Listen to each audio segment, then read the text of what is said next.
As a servant to the people of Queensland and Australia, I note that the second progress report of the PFAS subcommittee has arrived 21 months after the first progress report.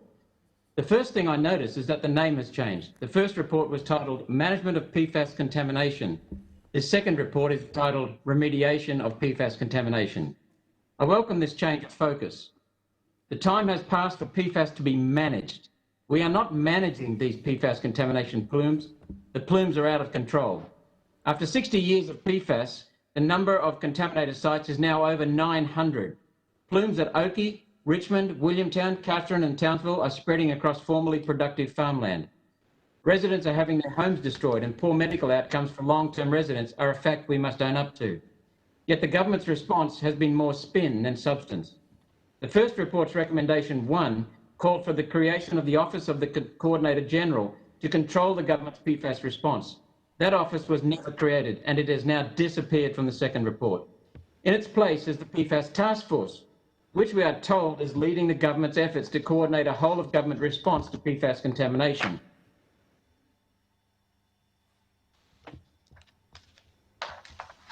Oh, really?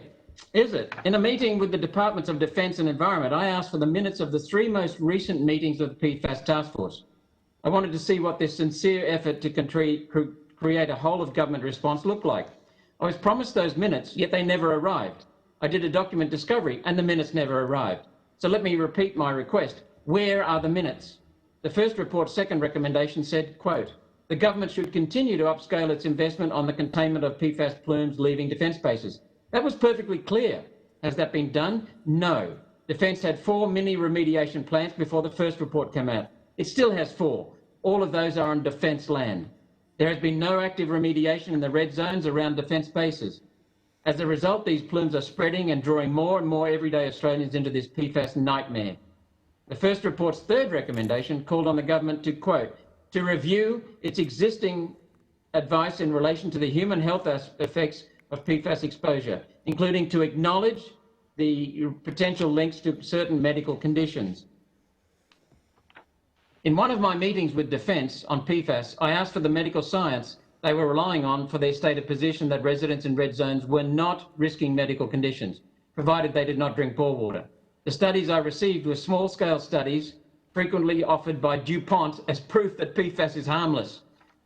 Scientific integrity is essential to good governance. PFAS compensation and remediation will cost billions and become a major exercise.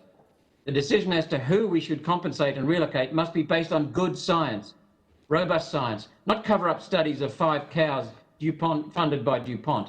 It is for good reason that the new report's recommendation 5 calls on the government to, quote, use information on PFAS-related matters that is factual and cites trusted sources. I wholeheartedly agree.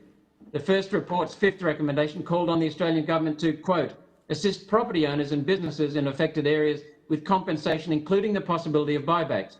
Shortly after that report was released, the government chair of the PFAS subcommittee, Andrew Laming MP, was dumped as chairman. There will be no talk of compensation and buybacks in this government.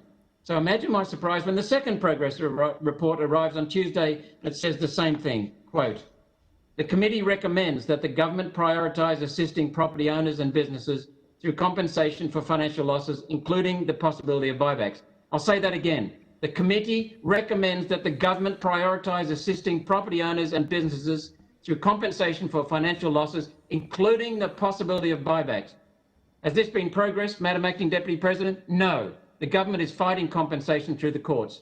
This makes no sense. The government knows it is going to have to pay this money eventually. Why pay it to lawyers instead of affected residents? When all the new science on PFAS is considered, when the litany of medical conditions suffered by residents in the red zones is considered, when the financial losses stemming from not being able to use their properties is considered, the only fair and decent thing to do is compensation and like-for-like relocation. I applaud the committee for having the courage to say what must be said. It's time to make this right. Thank you, Madam Acting Deputy President.